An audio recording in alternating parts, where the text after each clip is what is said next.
Welcome to Transmissions Alt Mode, where we talk about all news, comics, and media related to the Transformers.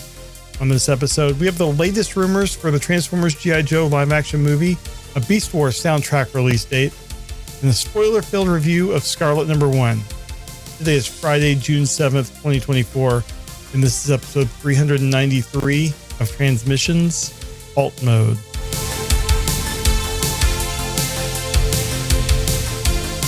Welcome to Transmissions Alt Mode, a podcast that tried and failed to come up with a secret code to deliver our podcasts.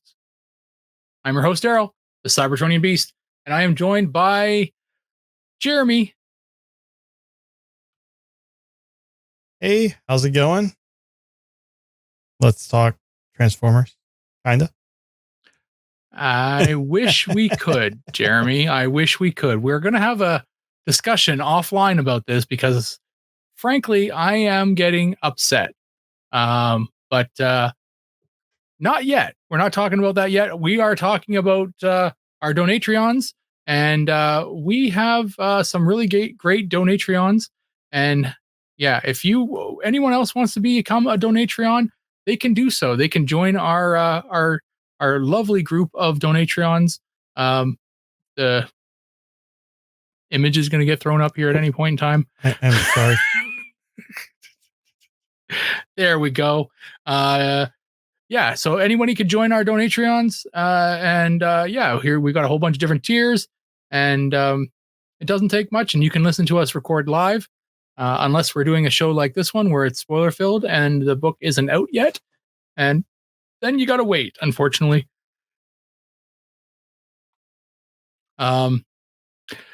On top of being a Donatreon, we do have some exclusive shows. So we have a show called We Like Big Bots that is a show with me and Dr. Pants. We have currently 12 episodes recorded and edited and available for your listening pleasure. There are 2 more episodes done, but they are not edited yet. So that is on me, and they'll be done at some point. Just got to give me some time to edit them. It's been a long time. I realize that. I get told that all the time, but I'm still needing more time. What you can listen to, though, is our live play RPG called Empire of Rust. And that is our editor, Mike, who surprisingly doesn't edit We Like Big Bots, but he could. And then he has gone ahead and made his own live play RPG. And you can follow along with them. They're in season 3. And yeah, it's pretty good.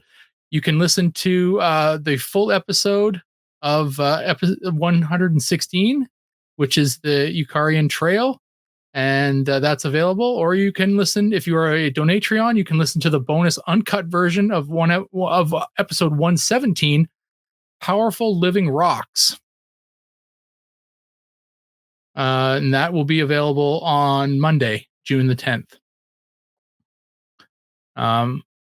Also available for anybody, you don't have to be a Donatreon, is our Transformers #1 commissioned cover by artist E.J. Sue.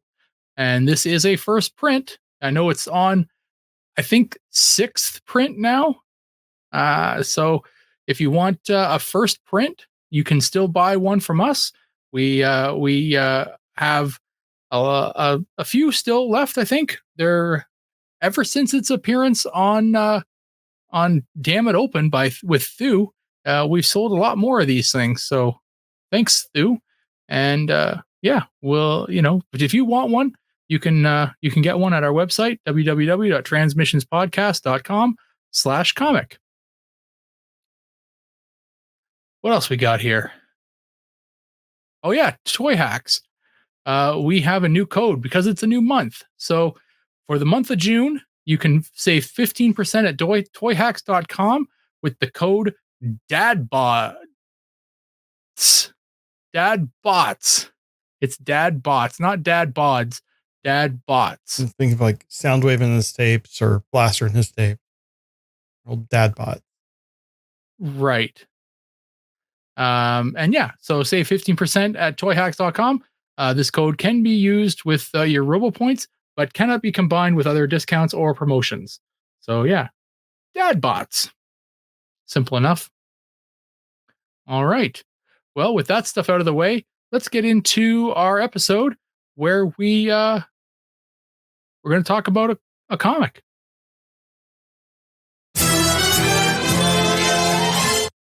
Right. And we are looking at Scarlett #1 this week. This is in the Energon Universe, so it is connected, much to Daryl's chagrin.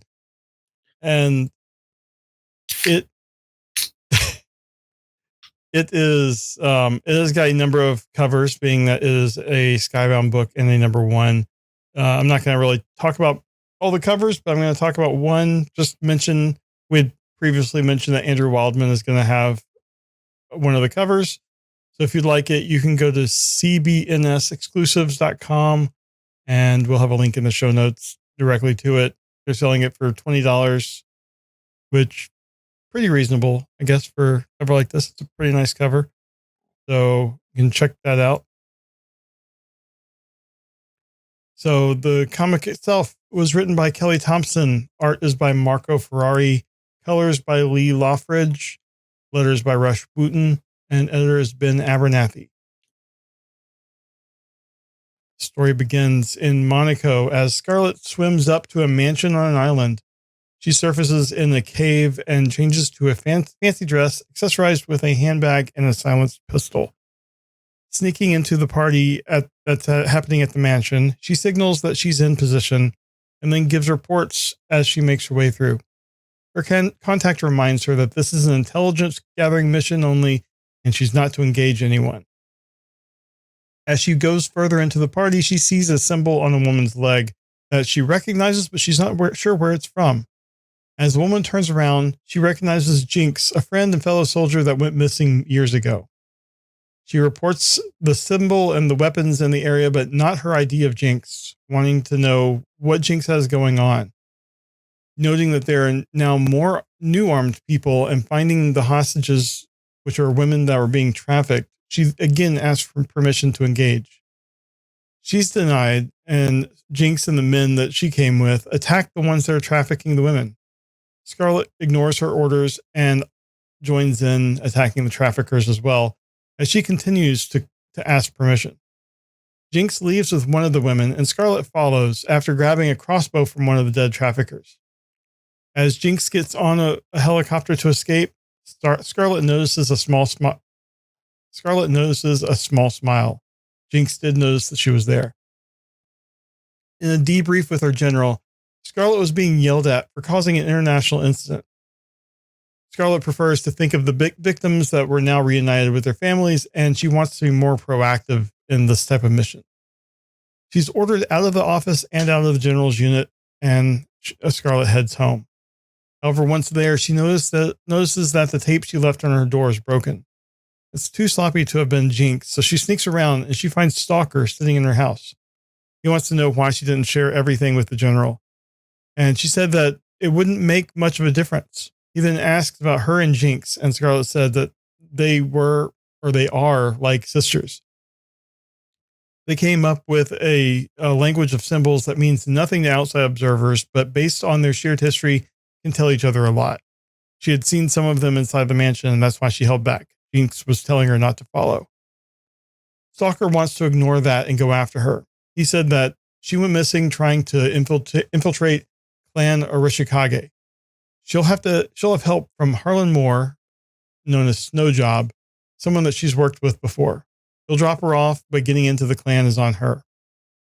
She drops from a helicopter onto a snowy mountain, then skis close to the fortress.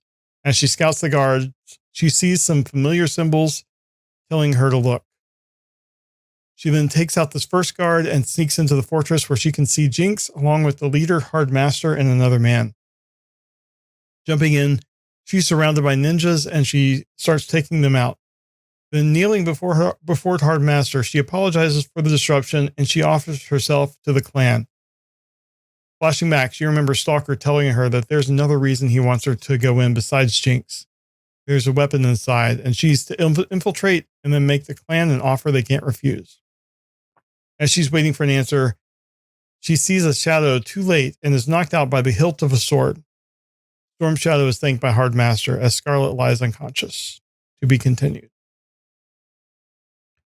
So I thought this was a pretty good number one. It kind of gets, I don't know, I thought it was going to be more of a spy thriller, judging from the first part of the book, but it gets into some action. Nothing Cybertronian at this state.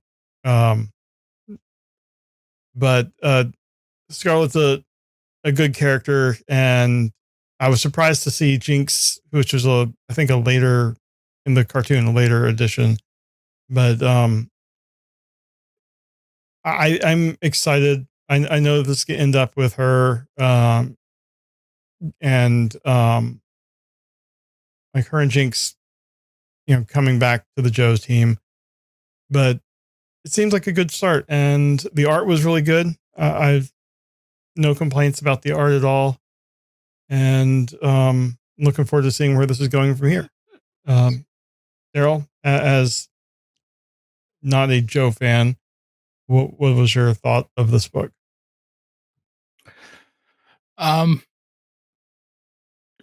To break down the book itself, I actually really enjoyed the book as a comic.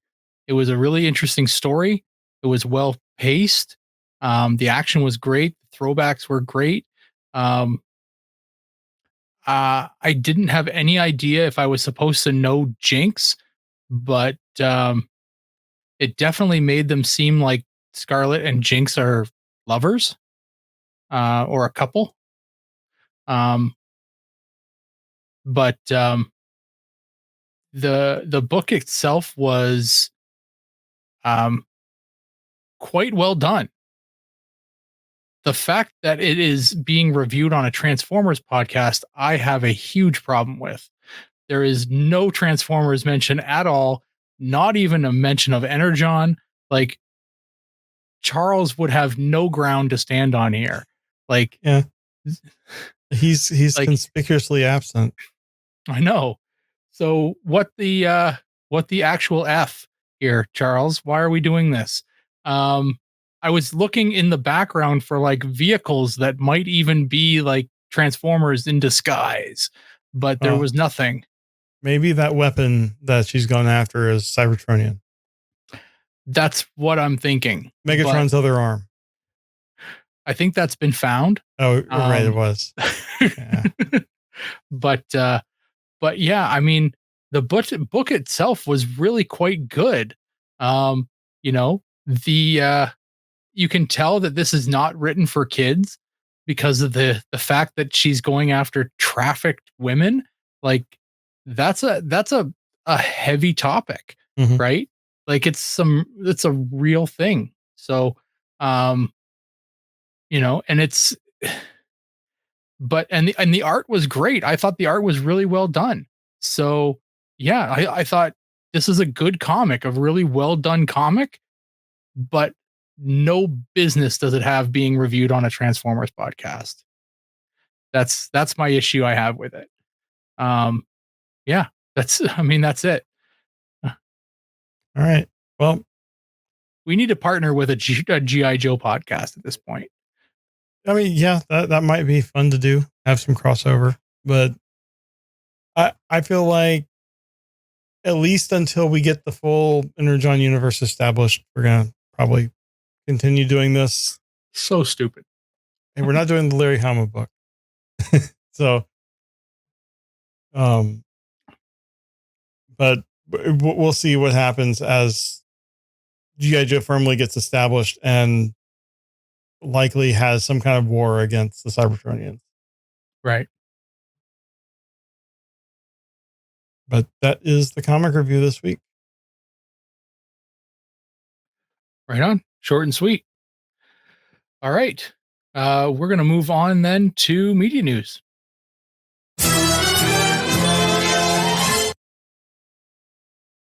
All right. Then in media news this week, we are going to talk about the Beast Wars soundtrack, Beast Wars Transformers, the album.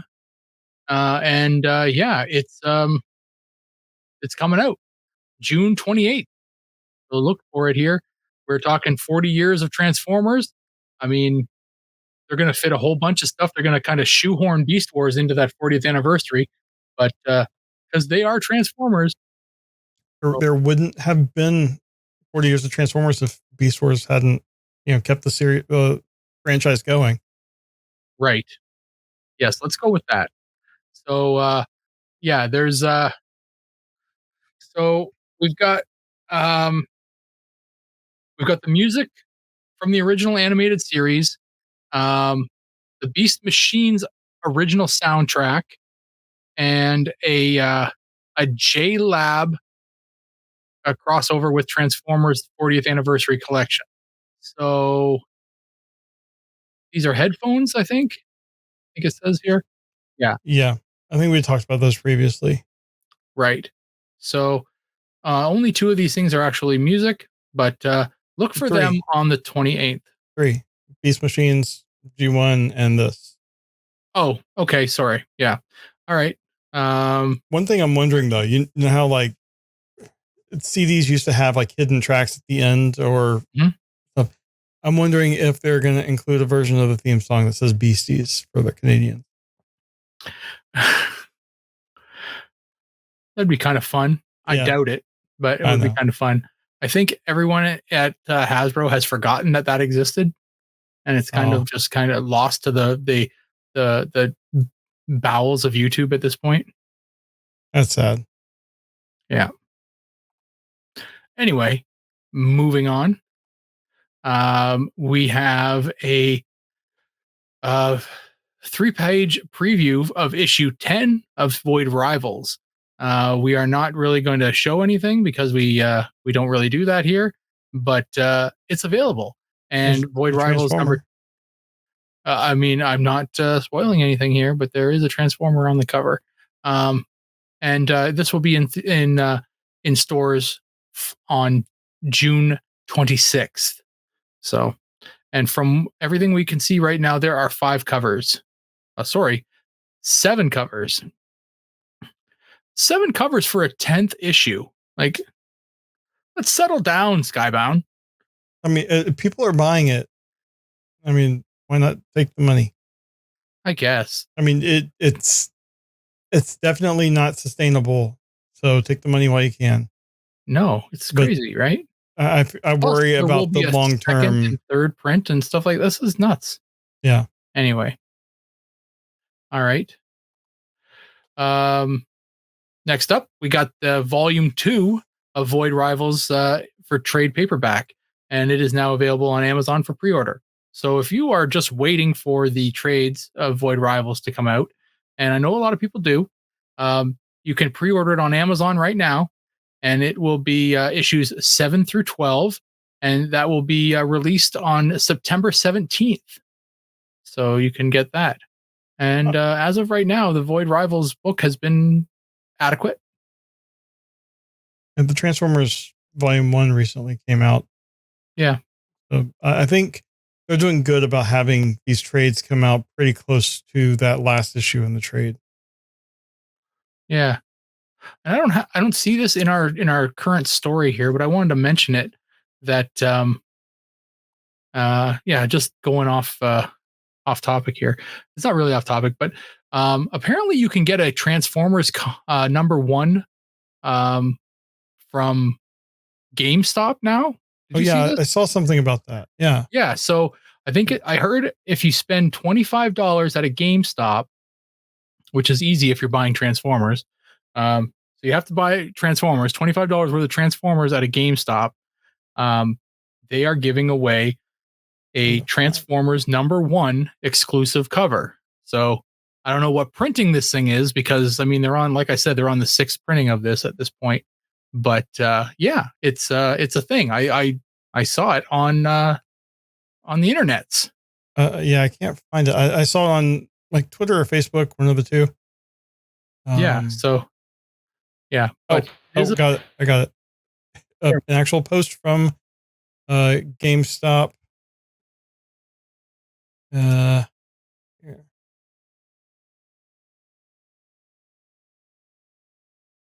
there you go. I would recommend the Studio Series Swoop over whatever Where ridiculous the hell that Bumblebee thing that is. Yeah. Yeah. If you could find a Studio Series Swoop in the store, then yeah, that'd be awesome. Apparently, they're starting to arrive in stores, but that's another story. I don't know what cover that is, but that's their exclusive cover. Right. I mean, I'm not sure who the artist is. Oh, they don't credit the artist. No, they don't. So I wonder, give me 1 second, because I wonder if it's been added to the list of Transformers covers.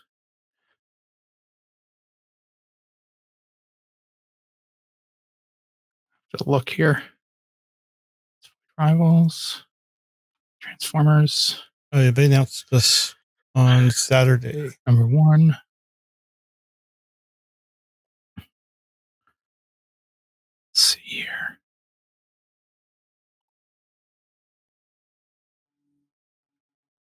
No, it's not in the list of the of all the number 1 covers yet. So that app I use, the site that I follow, League of Comic Geeks, which if anybody out there is using is following comic books or has a big collection of comic books and wants an app, there's a free app that I swear by. It's called League of Comic Geeks. And you can use a website. You can sit at your computer and enter everything in, or you can download the app for your phone, iOS or Android. And I swear by this app. You can pay for a little bit extra stuff, but you don't have to. The free app is fantastic. So yeah, there's currently, I don't even want to count how many covers there are for number 1, but there's definitely another one being added. Yeah, I've got a link to the GameStop page in the show notes. Cool. Awesome. So you can follow our show notes then and take a look. All right, moving on then. Stephen Caple Jr., so the director of Rise of the Beast, apparently is, it's a rumor, but apparently is exiting the Transformers and G.I. Joe crossover film. He was supposed to be the director, I guess, but apparently he's exiting. We don't know why, but he exited a while ago. So rumored. Yeah, exactly. So I mean, maybe he's like you and it's like G.I. Joe. Nope. I'm out. G.I. Joe, what the hell? I don't want to ruin the movie. That being said, our next story is adding something to the movie. Fresh off his voicing role in Transformers 1, actor Chris Hemsworth is in talks to star in the Transformers G.I. Joe crossover movie. So, don't know what role he would play in that. But perhaps a voice of Optimus Prime. So, I don't see them going with someone other than Peter Cullen in the live action movies until Peter Cullen decides he can no longer do it. I would love for it, but I can see him being a Duke or someone like that. Yeah. Wouldn't it be funny if he was in it as one of the live action actors and also then voicing Optimus Prime? Like double duty? That'd be funny. They would have to pay him so much money. They will not do that. Yeah. But anyway, I mean, Chris Hemsworth is great. So I'm all for it. Yeah. Right on. Well, that's it for media news. So, I guess, I mean, I had put something here in convention news. We talked about it in the toy show. I guess we don't have to mention it again. All right. Well, that does it for media news. So I guess that's going to do it for the end of the show. A real short one this week. There's not a whole heck of a lot to talk about right now. And since I don't care about G.I. Joe, I really don't want to dig too deep into the issue. But Charles will want to talk about it next week. Well, no, he's not here next week either. So got to wait a long time. Maybe Charles should just record a whole episode of his own of all the comics that he missed. I don't Maybe think he'll send in some feedback. feedback. Probably not. Yeah, Charles, feedback. If anyone else wants to send in some feedback, we love having feedback from everybody but Charles. Yeah, and you have a handy dandy little widget on our website. You can do it too. So yeah, you can do that. You can just go to our website, transmissionspodcast.com, and you can just kind of press record there and just record it right off your phone. So yeah, it's pretty cool. Jeremy made that, so Well, I blame him. I didn't make it. I got the code from SpeakPipe and they made it. Gotcha. Yeah. Before we end our show, we also like to thank our Masterpiece Donatreons. It's a big shout out to the people who really should know better. They these are some awesome people who stand by us and really support us week in and week out, and we want to make sure that they know that we appreciate them. So a real big thanks to John Forex Levengood, Demon Tech 82, and the brand new Steve C. Thanks for all of your help, and we really appreciate you guys stepping up and helping us. Week in and week out. It's great having you guys by our side. Yeah, awesome. All right. Well, I think, Jeremy, that's going to do it for this week's alt mode. Thanks for coming out and helping me with this. I like it that you did the review, that I didn't have to do it, because it would have been horrendous. It wouldn't have happened. Nope, it wouldn't have really. Yeah. But, hopefully we have something to talk about next week. Because I don't know if there's a comic review. I don't know what's coming up next week. So. Good question. Yeah, I have the week.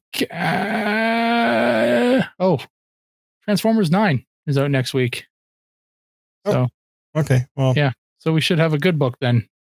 Yeah, you can be happy with that one, hopefully. Should be able to. Yeah. It's got that cover that you love. Anyway, okay. The Atlas one. Oh, yeah. Yeah.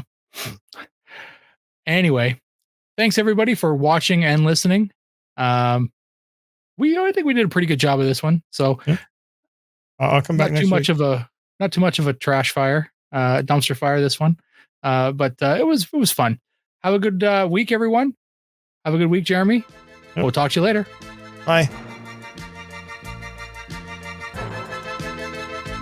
Thank you for listening to this episode of Transmissions. If you'd like to join the conversation, travel to our Discord channel at transmissionspodcast.com/Discord. Want some cool transmission swag? Feast your eyes on our transmissions gear at transmissionspodcast.com/shop. If you'd like to support our podcast, go to transmissionspodcast.com/support or tell your friends about our show. We'll see you next time.